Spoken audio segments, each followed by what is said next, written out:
Assalamualaikum warahmatullahi wabarakatuh. Alhamdulillah walhamdulillah summa alhamdulillah. Salatu wassalamu ala Rasulillah wa ala alihi wa ashabihi wa mawalah. Sahabat Ramadan yang dimuliakan Allah Subhanahu wa taala.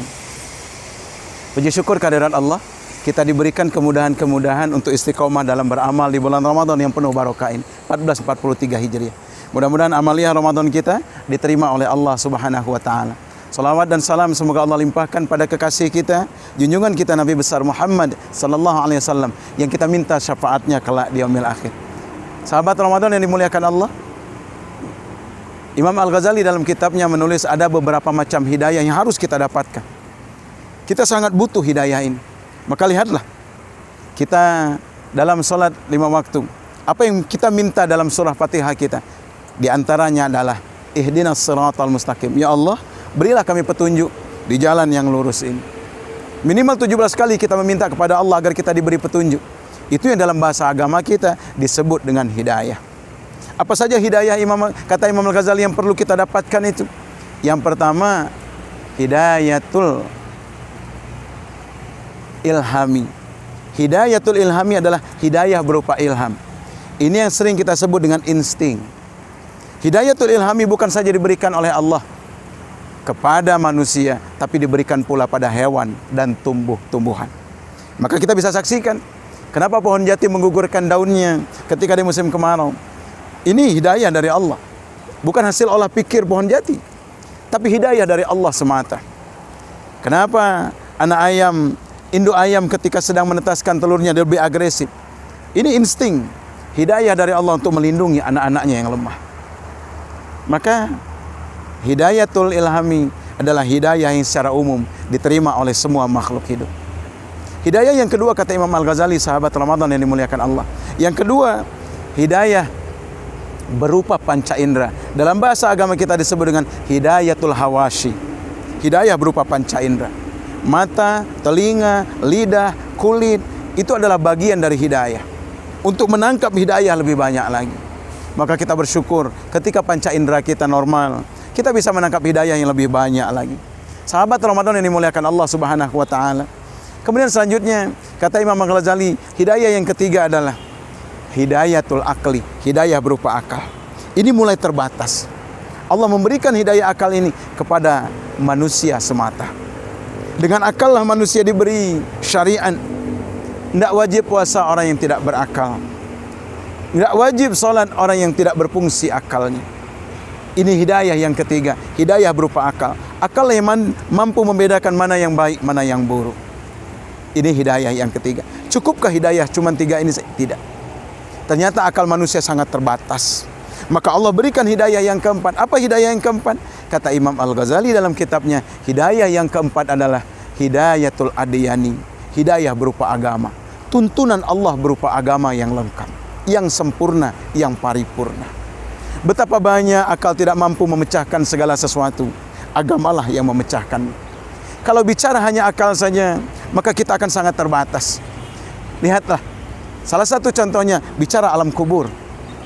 Kita tahu ketika orang selesai dikuburkan, ditinggalkan oleh keluarganya, maka datang 2 malaikat, Munkar Nakir namanya. Apa yang dilakukan Munkar Nakir pertama kali? Mendudukkan jenazah. Dari sini saja akal kita sudah sulit menerimanya. Bagaimana mungkin jenazah didudukkan sementara liang lahatnya sangat sempit? Sudah sulit akal kita menerimanya. Ditanya oleh Munkar Nakir, man rabbuka, man nabiyuka, dan seterusnya. Yang bisa jawab dapat nikmat kubur. Yang gagal menjawab pertanyaan Munkar Nakir dapat azab kubur. Dihimpit oleh bumi sampai remuk tulang-tulangnya, dicambuk sama Nakir sampai penuh tersiksa. Pertanyaannya, sahabat Ramadan yang dimuliakan Allah, ketika ada orang meninggal dalam keadaan maksiat kepada Allah, lalu dia dikuburkan, sehari semalam dalam kuburan, polisi datang hendak membongkar kuburannya. Kenapa? Ada indikasi pembunuhan, hendak diotopsi jenazah ini. Ketika dibongkar jenazahnya, kuburnya dibongkar, diangkat jenazahnya, ternyata jenazahnya tidak lecet sedikit pun, utuh.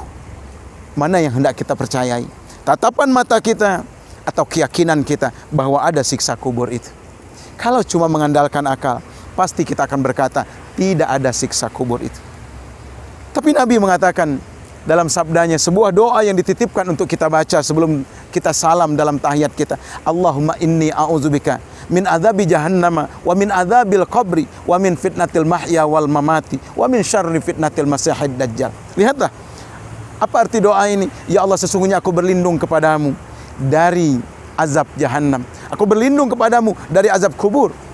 Mungkinkah Nabi berdusta mengajarkan doa kepada kita bahwa azab kubur itu benar adanya? Tapi kalau kita cuma mengandalkan akal, maka sulit kita menerimanya. Demikian juga dengan zina. Kalau cuma akal timbangannya, kita akan bikin konsensus. Zina itu halal asal suka sama suka. Karena tidak ada yang dirugikan. Yang laki senang, yang perempuan juga suka. Apa yang membuat diharamkan? Kalau cuma mengandalkan akal, kita akan berkata zina itu halal asal suka sama suka. Demikian juga dengan riba. Kita akan berkata seorang yang meminjamkan uang dengan bunga itu adalah pahlawan. Kenapa? Toko yang sudah lama tidak beroperasi karena kehilangan modal, kehabisan modal. Datang orang menanamkan modal, kita bisa berdagang. Dari untungnya bisa buat makan keluarganya, dari untungnya bisa buat biaya sekolah keluarganya. Tentu dia akan menjadi penolong kalau timbangannya akal. Tapi Allah dengan tegas mengatakan, fa halallahu al-bai'a wa harramar riba. Maka jamaah sekalian, akal sangat terbatas. Maka kalau berbenturan akal dengan agama, agama yang harus kita menangkan. Karena dia datang dari zat yang tidak terbatas, yang maha tidak terbatas. Sahabat Ramadan yang dimuliakan Allah Subhanahu wa ta'ala, cukupkah dengan hanya hidayah adiani? Tidak. Kenapa? Karena betapa banyak orang yang paham agama, memiliki pemahaman agama, tapi dia juga yang melanggarnya. Maka kita butuh, kata Imam Al-Ghazali, hidayah yang kelima. Apa hidayah yang kelima? Hidayatut taufik. Hidayah berupa kemampuan melakukan keyakinan yang dia miliki. Maka jamaah sekalian, kita tahu membaca Al-Quran satu hurufnya 10 kebaikan. Tapi kenapa sedikit orang yang menghatamkan Quran di bulan Ramadan? Kita tahu salat tahajud sangat banyak pahalanya. Tapi kenapa sedikit yang tahajud? Jawabannya, hidayah taufik. Dia tidak diberi hidayah taufik oleh Allah Subhanahu wa ta'ala. Maka sahabat Ramadan, kita minta hidayah taufik ini kepada Allah. Minta, Rabbana arinal haqqa haqqa warzuqna tiba'ah wa arinal batila batila warzuqna ijtinabah. Ya Allah, kami minta kepadamu, tunjukkan pada kami yang benar itu benar, yang hak itu hak, dan beri kami kemampuan untuk mengikutinya, untuk melaksanakannya. Bukan hanya tahu, tapi ada kemampuan melaksanakannya. Tunjukkan pula pada kami bahwa yang batil itu batil, yang salah itu salah. Cukupkah kita tahu ini salah? Tidak. Tapi kita minta kepada Allah supaya kita mampu meninggalkannya. Nah, kita tahu Al-Quran itu bagus dibaca.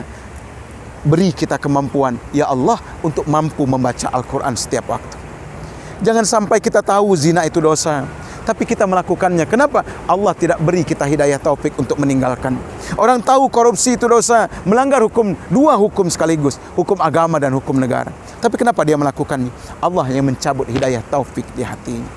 Maka dalam Islam ketika kita berdoa, Rabbi zidni ilman, ya Allah, beri kami tambahan ilmu. Cukup sampai di situ? Tidak.